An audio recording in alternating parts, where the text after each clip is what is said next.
Hello and welcome to another 5-minute Bible study. I'm Carl Santos, pastor at New City Church in Calgary. Today we're looking at Luke 11:29-30, so let's jump into it.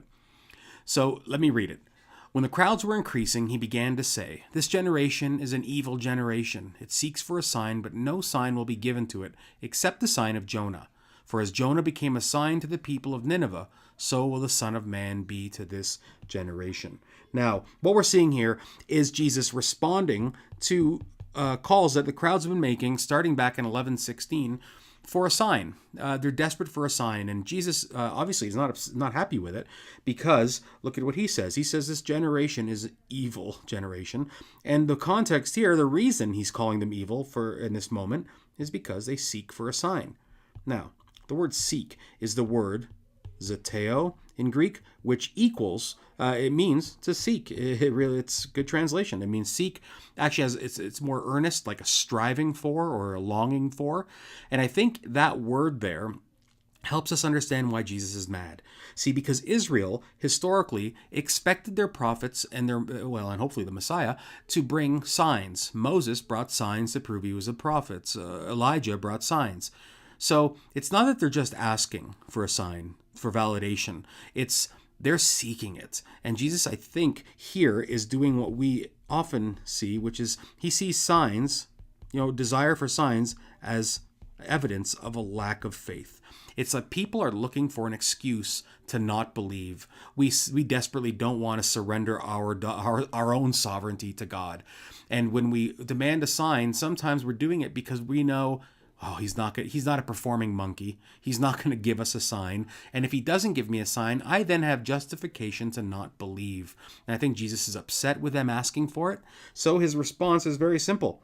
No sign will be given except the sign of Jonah. Now, the sign of Jonah, what does that even mean? Well, I think it means one of two things. First, we look at the context here. And the context in Matthew 12:40, where the same story is mentioned, is clearly pointing to the resurrection, where there Matthew has Jesus saying the sign of Jonah, and then he says, just as Jonah was in the fish for 3 days, so the Son of Man will be entombed in the earth, in the heart of the earth for 3 days. So he's clearly pointing to his resurrection as a sign to them. But here that doesn't happen in Luke. And I think the reason you see different accounts sometimes in the Gospels, by the way, is that Jesus was speaking for 3 years and he would have given the same sermons to different crowds. And I think we have the Gospel writers remembering things that they remember. Perfectly true, not contradictory, just some of them are more detailed than others. But in this context, when Jesus says he's only bringing the sign of Jonah, what specifically was Jonah's sign? Well, it was actually just words, because we have no reason to think that the Ninevites knew that Jonah was ever in a fish at all. There's no account in the book of Jonah to suggest that. What we do know, though, is he came and he spoke to them and told them to repent because judgment was coming. Now, I think Jesus here is doing what he does again later in 16:31. Remember, there's a story there with the rich man and Lazarus, and the man who's in hell says, "Can you send Lazarus to my family and tell them about hell so they can repent?"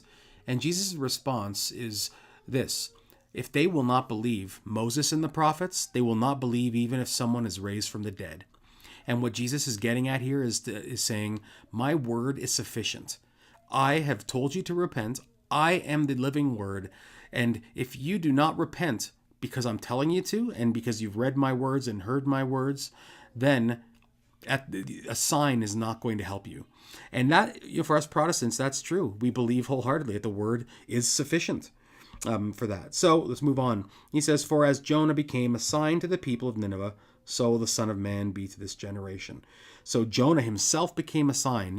I love it because Jonah going to Nineveh was a sign that God still cared for them, a sign that there was a problem, they had to repent, and a sign that they could still repent, that there was an option, that God by grace was giving them that. And Jesus is saying, that's me. I am to this generation, and by the way, to us listening to this right now.